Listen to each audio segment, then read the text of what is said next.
여러분,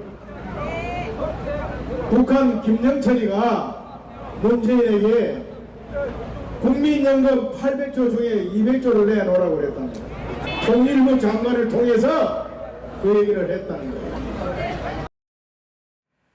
네, 3차 남북 정상회담을 일주일 정도 앞둔 시점에 국민연금 200조 퍼주기라는 루머가 퍼지고 있습니다. 특히 최근 2, 3주 사이에 이런 카카오톡 메시지로 확산되고 있습니다. 팩트체크팀에도 여러 건의 제보가 들어왔습니다.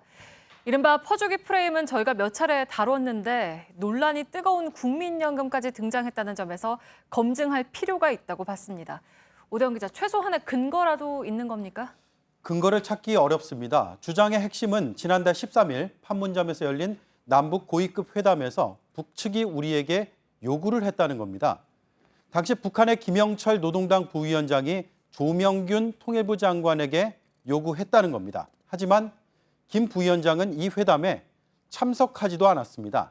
4차 회담엔 북측의 이성권 조평통 위원장을 비롯해서 5명만 나왔습니다. 네, 그러니까 회담에 참여하지도 않은 인사가 우리에게 국민연금 200조 원을 요구했다라는 주장인 거네요. 네, 이 주장이 허구라는 건 국민연금의 투자 구조를 조금만 들여다봐도 알 수가 있습니다. 네.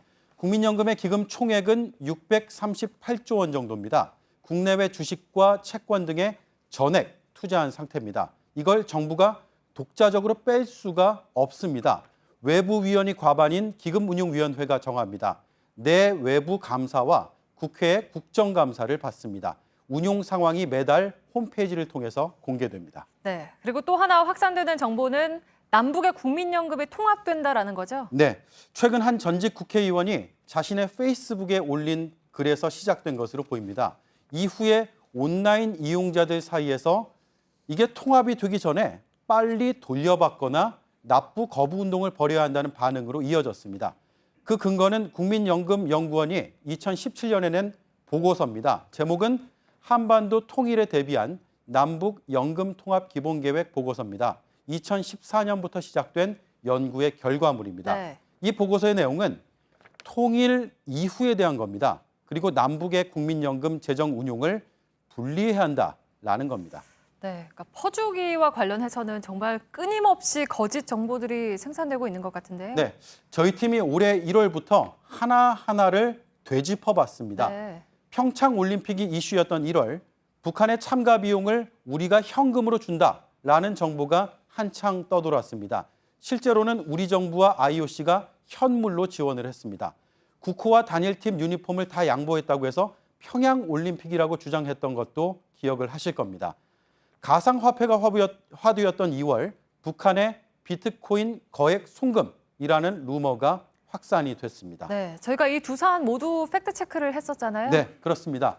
남북 정상회담 직후인 4월 말에는 청와대가 김정은 위원장에게 10억 원짜리 벤츠를 선물했다라는 거짓 정보가 퍼졌습니다.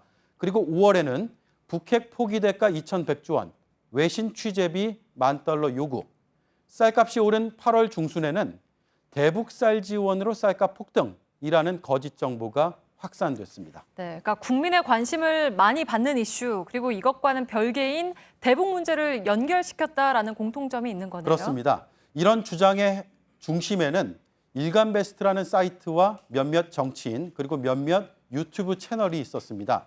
유튜브 조회수를 저희가 한번 따져봤습니다. 평창올림픽 관련 내용은 21만 회, 비트코인 송금 관련 102만 회, 4월 정상회담 관련 32만 회, 8월 대북 쌀 지원에 대한 거짓 정보가 80만 회였고 국민연금 200조 원 퍼주기도 현재까지 16만 회를 넘어섰습니다. 확산력을 무시하기가 어렵습니다. 네, 팩트체크 오대영 기자였습니다.